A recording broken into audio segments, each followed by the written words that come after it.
కావాలంటే ఆడ పైసలు పెట్టాలి, లేకపోతే నడవదు. నేను షబ్బీర్ అలీ సాబ్ చెప్పిండు పాపం. షబ్బీర్ అలీ సాబ్ నిన్న నిజాయితీగా చెప్పిండు. ఏమన్నాడు?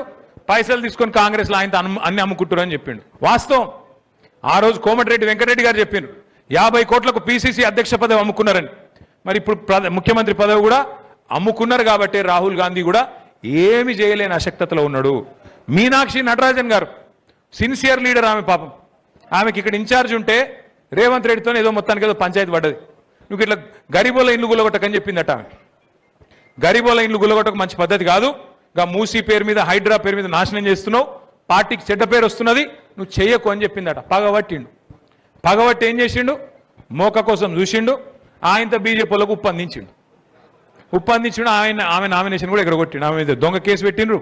పెట్టి ఆ కేసు ఆయనతో వాళ్ళకు ఉప్పందించి ఆమె నామినేషన్ ఎగిరిపోయేటట్టు చేసిండు. గిసొంటోడు సొంత పార్టీలకే న్యాయం చేయనోడు రాష్ట్రానికి న్యాయం చేస్తాడా?